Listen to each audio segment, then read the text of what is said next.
Week 18 recap starting out with Steelers-Ravens. Pretty meaningless from the Ravens side. I mean, they barely played anybody. You could not have expected Tyler Huntley to actually lead this fucking team to a win. He couldn't when it mattered the most. He barely has in the regular season with some of the worst gameplay a backup quarterback can even have. You've seen all this good work done by backup quarterbacks this season, and you take a guy like Tyler Huntley, you throw him in there, and he just fucking stinks up the entire flow of things, and then gets beat by Mason Rudolph. You know what I'm saying? How ironic is that? Melvin Gordon is just, fumbling Melvin Gordon the third, man. You know what I'm saying? Like, did we really expect anything less? I'm not sure, but it was a pretty slow game.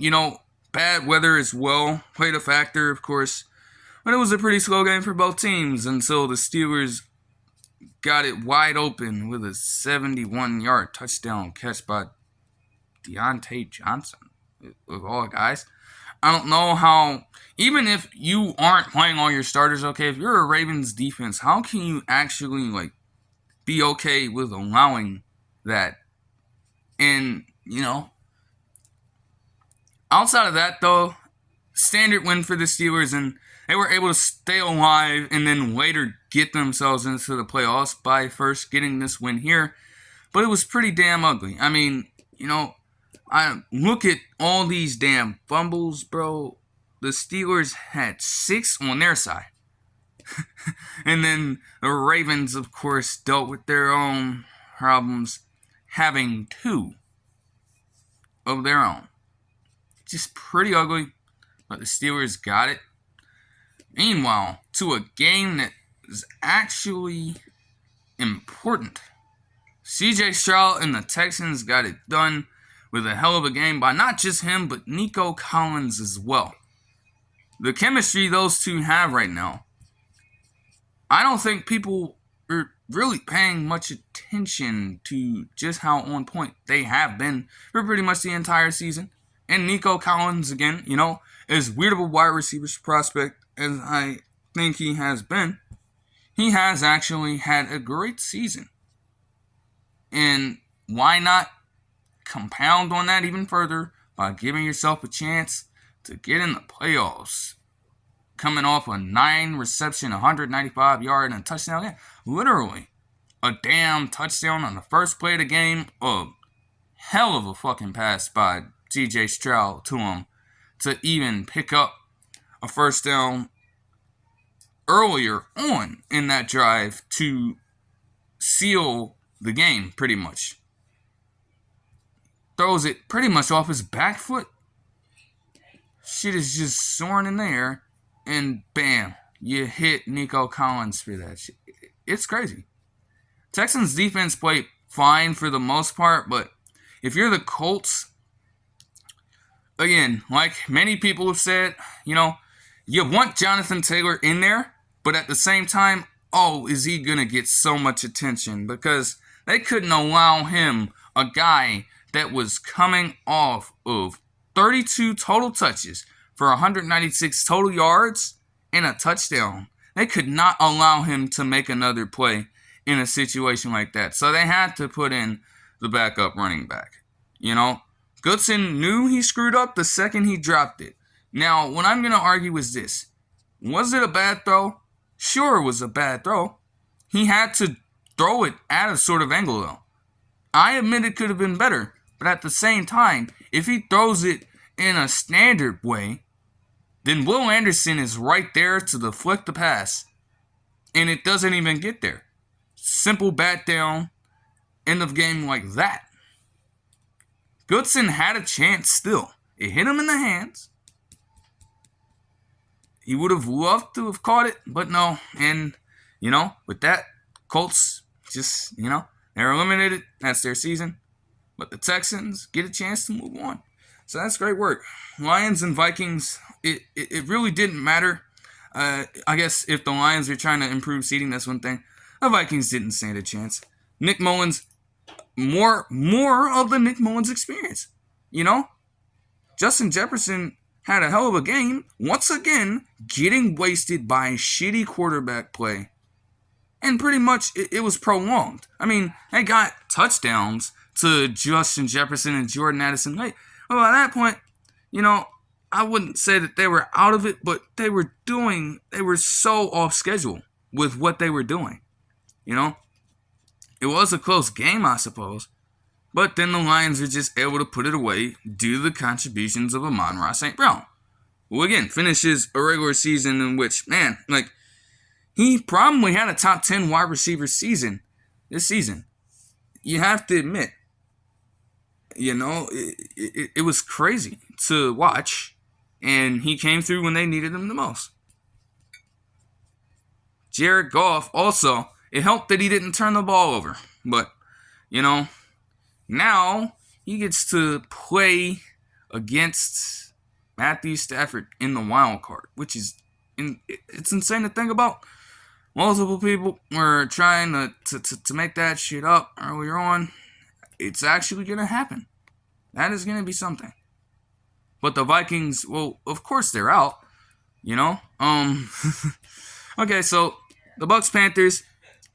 The highlight of this game is Scott Fitterer being fired the very next day.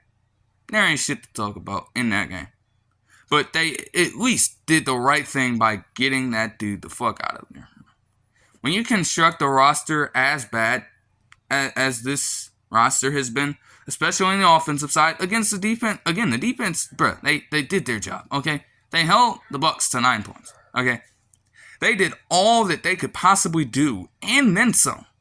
And then some. And the offense still could not take any opportunity and run with it. Yeah, probably should be looking for a quarterback.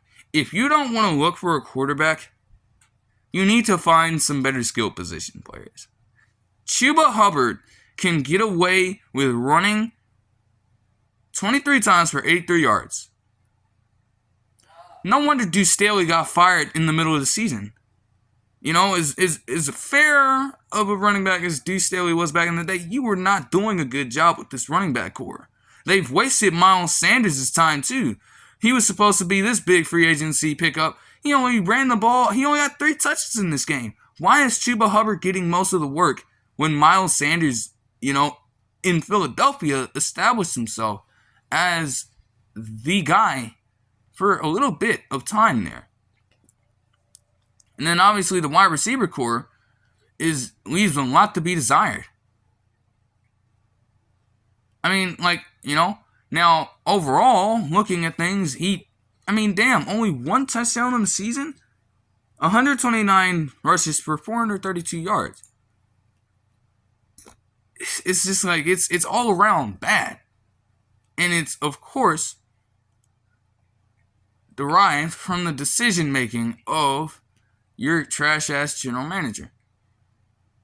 So that's that for that game.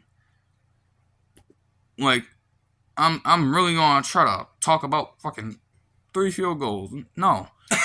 Your GM is gone. Thank fucking goodness. And David Tepper, you actually make a wise decision for once instead of trying to throw drinks at fans. You actually made the wise decision. Good work. Jets, Patriots, same here. There's not really much to talk about. Everybody wants to talk about, you're wasting Garrett Wilson's time. Trevor Siemian is shit. The Jets said they wanted to move on from Zach Wilson, and I really get a feeling that's going to be hard for them to do. Who wants him? I don't know. But you don't want Trevor Siemian as your guy either. You got to find somebody, and you got to find him fast. Breece Hall got all of the work. And, again, the entire season had been a struggle with getting the ball to Breece Hall for some reason. This offense could not seem to figure it out. In the game, you finally decide to let him cook. Granted, you had to because, it was literally snowing out there. You had to give him the ball.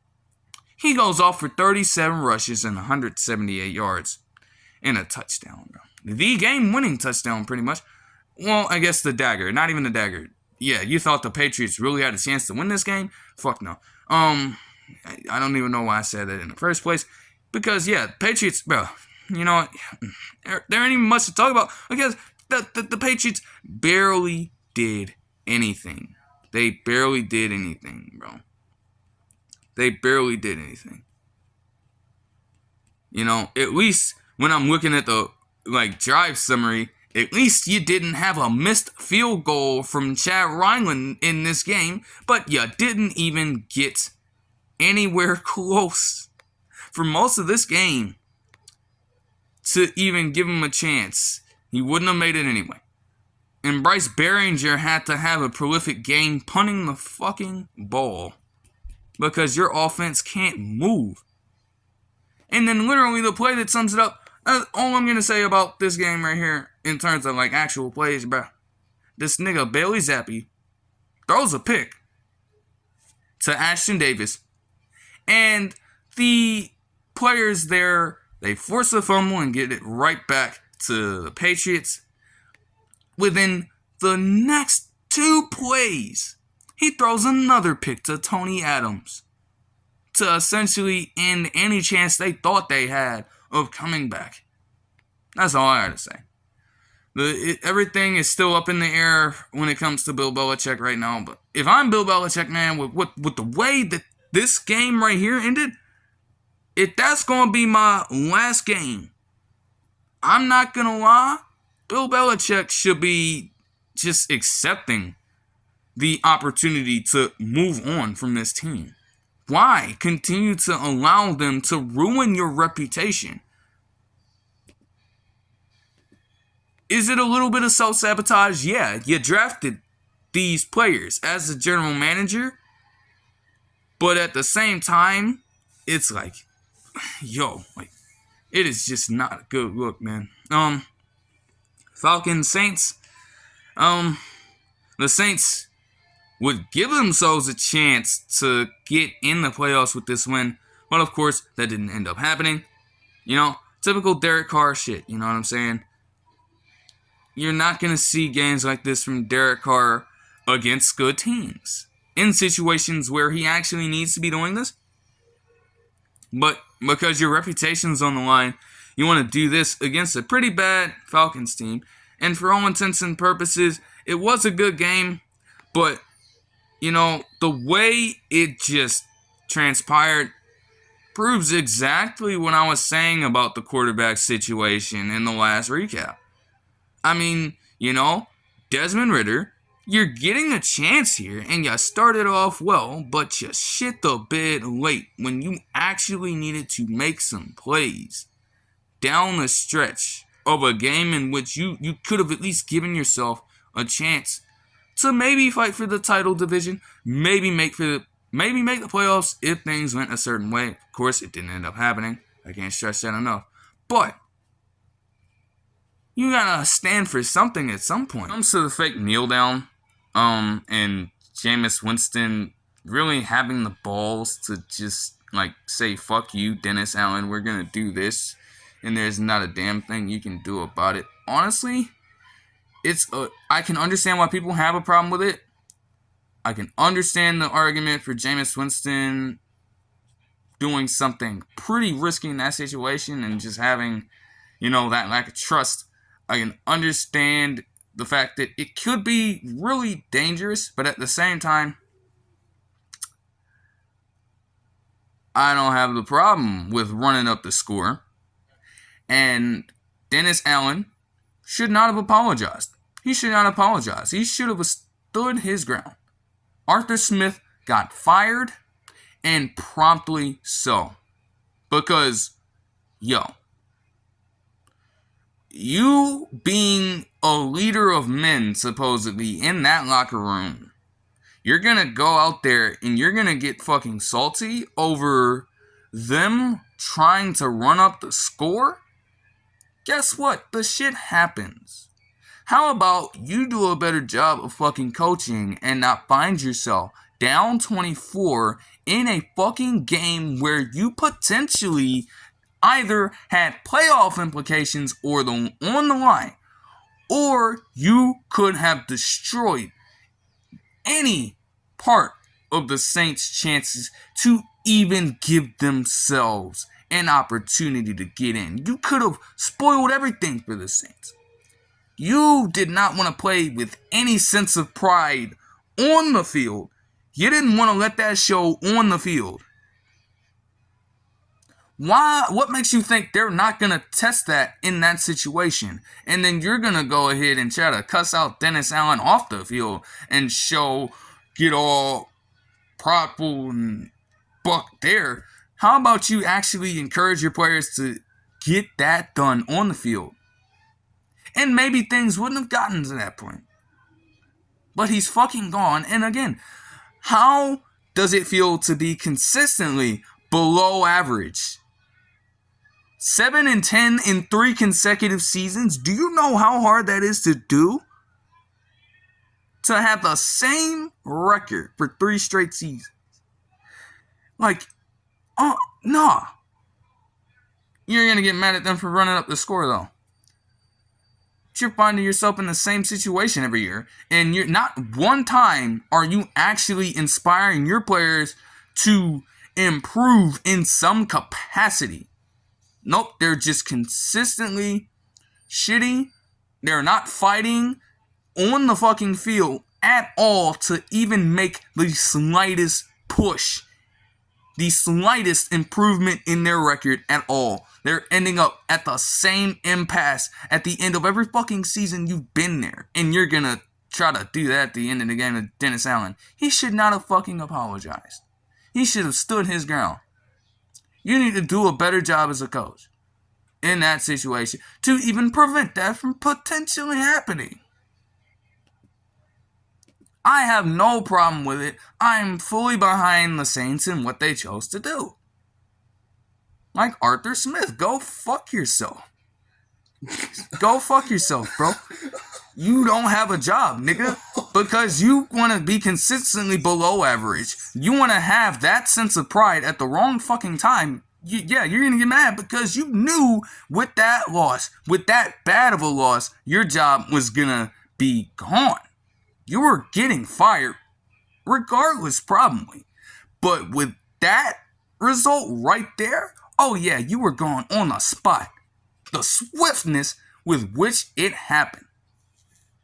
They didn't waste no damn time. As soon as Black Monday started, 2 minutes into it, they fired your bitch ass, bro. Nah, they were not playing with you, bro. Nah. You gotta do way better. Will he potentially find a new head coaching job next year? Anything is possible.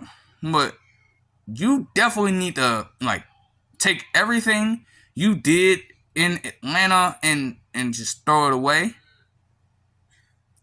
Actually start utilizing your star players and maybe some good things will come around for you on the field. Alright, I gotta move on.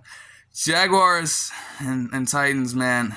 The Titans, see, here we go. Here's a perfect example of a team spoiling the Jaguars' chances at making the playoffs, while also getting a great contribution from Derrick Henry in what could potentially be his last game with the team.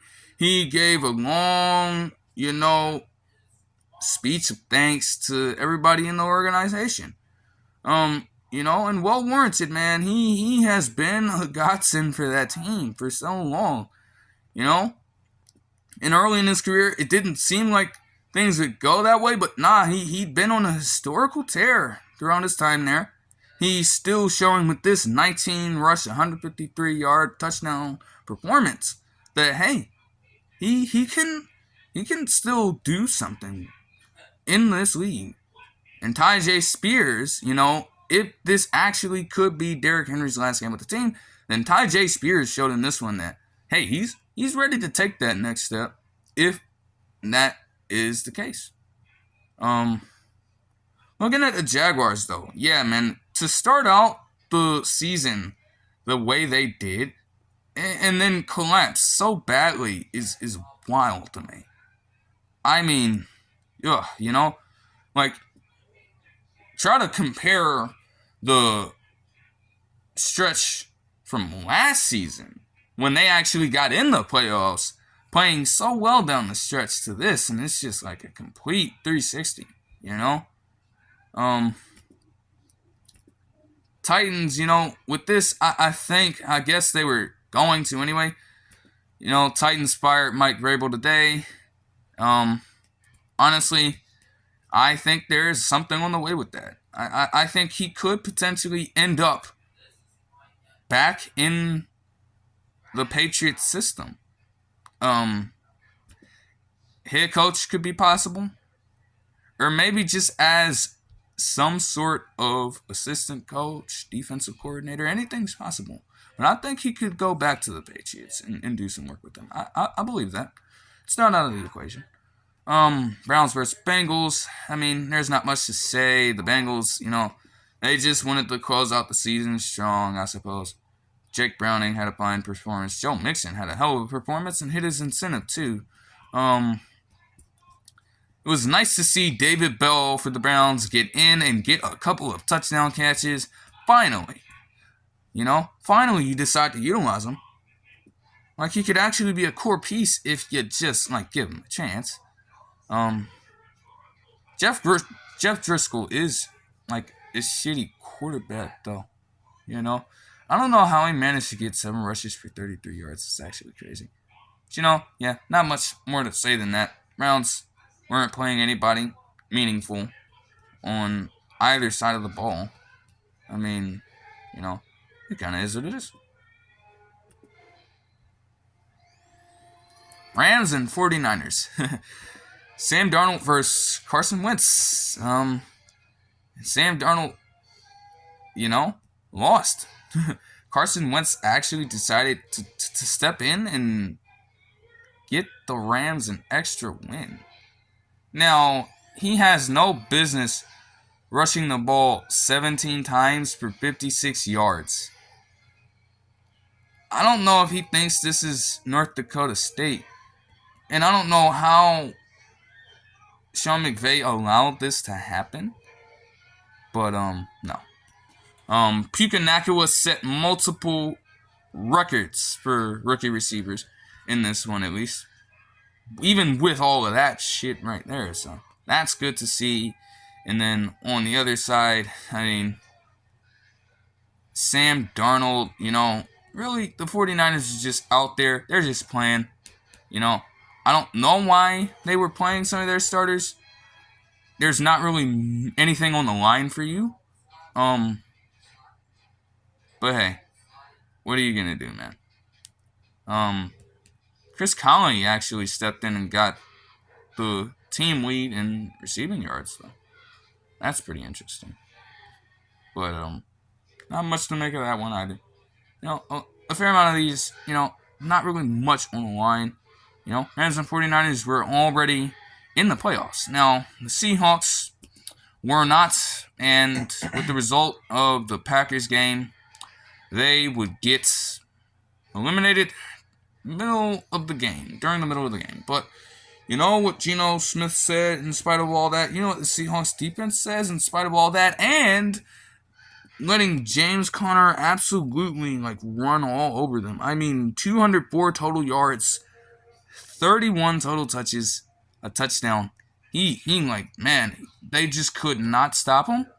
But still, Geno Smith with his 7th go-ahead passing touchdown of the season to get the win, Is it a little tough to miss out on the playoffs? Yeah, sure. But, hey, you close out on the season with a win. I think that's all that matters right there. At least, so I'll definitely take that as a Seahawks fan. They just gotta revote for next year. Cardinals, on the other hand, I think the Cardinals come away from this. You knew what this season was gonna be like, but the way Kyler Murray played down the stretch was actually quite nice to see. Broncos, Raiders, all this game suggests to me is that it would be foolish to seriously let Russell Wilson go, as if you couldn't already, recognize that. And, the Raiders, need to actually keep Antonio Pierce. Okay? Literally, with the hellish season that they had more than a couple years ago now, the Raiders, with the Gruden shit, with the number 11 shit, with Damon Arnett Jr.'s bullshit, even with Nate Hobbs' shit, man, to end it off. What did Rich Bisaccia do as the interim head coach? He led them to the playoffs. Of course, Derek Carr didn't get in and get a win. Of course he didn't. What did you expect? What did you think this was? But instead of building upon that, the Raiders just let Rich Bisaccia go on, which I didn't understand at the time. And then they just went right back into the cycle of just like horrible play with McDaniels, and they fire him, then they get Pierce as the interim, and he puts them on a winning streak. They need to hire Antonio Pierce. This is the second time they've been in this situation for the past 2 or so years. And you know what you're just coming off of to even get Antonio Pierce in the first place? You need to make the wise decision if you're Mark Davis and just hire him. Just hire him. Okay, it's not going to hurt you. It's not going to hurt you to potentially be a good football team in Vegas for once. You know? Think about the money, Mark Davis. Think about the money. Think about how much moolah you could be bringing in with the Raiders actually being a good team in Vegas for once, man. Look at all the other Vegas franchises. The Aces are outdoing you, man. Okay? The A's are going to be coming here. Like, so many sports teams just outdoing you in that city already. You got to step your game up, bro. You've got to step your game up. Real talk.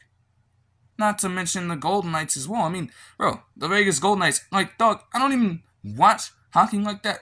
Bro, the shit fuck? I've seen, dude, it's crazy. It's crazy, man. Cowboys Commanders.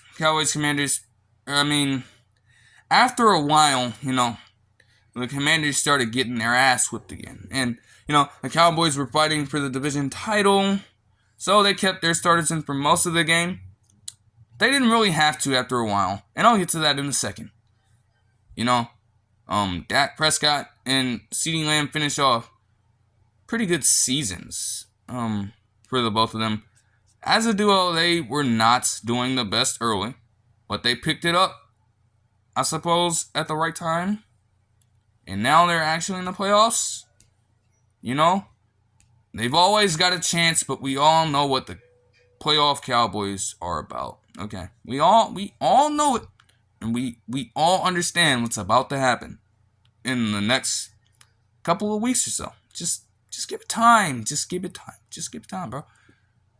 You know what's coming. Chiefs versus Chargers. Blaine Gabbert beats Cameron Dicker. You know, that's pretty much it.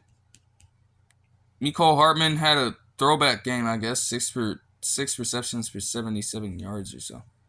But yeah, you know, Cameron Dicker just carried the shit out of the Chargers in this one because Easton Stick couldn't do a damn thing. Except apparently run the ball. 13 rushes for 77 yards is ridiculous, and then you picked up all this garbage yardage. But again, the fact that you were getting stopped at every capacity, and you needed Mr. Dicker himself to have a prolific game for you in order to win this. It's pretty wild, right? The Chiefs just gives themselves an extra win, really. That's all it does. But again, this defense, man, this defense is still just out here cooking up, man. Starters, you know, they had a mix, okay? Like, some starters played, some backups played. But they got the job done in any capacity. A team that did not get the job done, the Eagles are 1-5 in this stretch of the last 6 games, okay? stumbling into the fucking playoffs. Jalen Hurts got injured. A.J. Brown got injured. Devontae Smith got injured. DeAndre Swift got injured. But guess what? I don't fucking care. You're playing against a team like the Giants. I don't care who the hell's stepping in for you. You need to recognize that this is next man up, man. In this situation, there is no way that the Giants should have been doing what they did to you, especially in the first half. That's a horrible display. You had Tyrod Taylor out here slinging the fucking rock around at will in this game. These motherfuckers really thought that Matt Patricia was the answer. But again, there are more problems with this Eagles team right now than I think people are really willing to accept. And I'm telling you what, y'all play the Bucks. They need to figure it out fast.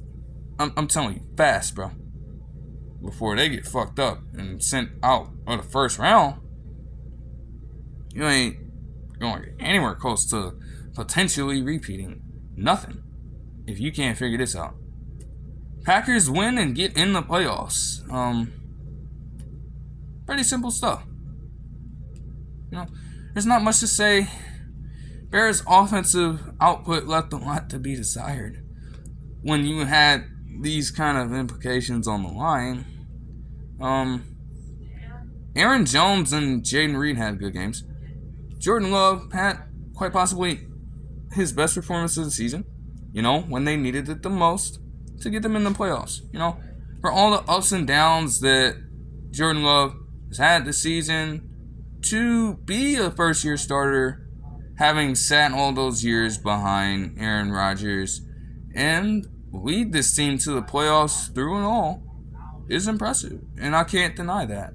So I will give him his credit there. You know, Justin Fields is out here like just having to say all this stuff. He is the guy, and he should remain a Bear. There's no way that people are seriously considering trading him away or letting him go. Just keep him. Get Marvin Harrison Jr. with the first overall pick, or trade down with a different team in the top 5 and draft Marvin Harrison Jr. Just draft him. It's a simple thing to do. You don't have to make this difficult, man. You know? Bills, Dolphins. Bills win the division. Dolphins are the 6th seed. And the Dolphins get a matchup they absolutely do not want. The question with the Bills remains, what team are you going to see from? What team are you going to see? The question for the Bills remains, what team are you going to see in this wildcard matchup? Okay, what team? Because, you know, Josh Allen, for all of these numbers, I don't give a damn about him putting up 426 total yards of offense by himself. I don't care. Because, bro, you saw pretty much both sides of the coin.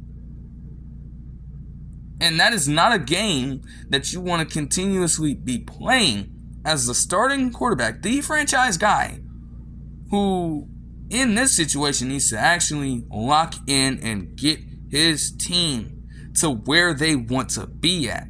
How do you expect that to happen if you're just going to take one step forward and then always be taking 2 large steps back because of some dumb turnover or some stupid error that, frankly, shouldn't even be happening all the time, at least? This consistently is wild. It's wild. It's wild. You know, Dolphins coming off of 2 demoralizing losses. Yo, lose big time to a Ravens team where it just seemed like you were outmatched. You lose some of your core players there. You lose essentially to Deonte Harty's 96-yard punt return. Really, that's kind of the play that everybody is pointing at right now kind of changed their portions. And I suppose that's exactly how it happened. You lost key players in there too. So many to the point where you now have to sign Justin Houston today. You're limping into the playoffs, literally. You have all these injuries to your front seven alone. Jalen Waddle still has yet to come back. He could potentially. And then, again, a matchup you do not want. You faced the Chiefs in Germany, and you did not win. You had Tua instead underthrowing Cedric Wilson Jr. Now you go into a Missouri environment where it's going to be, like, to say it's going to be cold is a fucking understatement, but every last one of those Chiefs players are built for it. And Tyreek Hill, of course, being there for so long, is the only player in that locker room built to play in that type of weather. Are the Miami Dolphins really going to be up to that challenge? I doubt it. They are going to it just does not look too good for them. Now, that'll do it for this one. I hope you guys enjoyed this video, and I'll see you guys in the next one. Peace.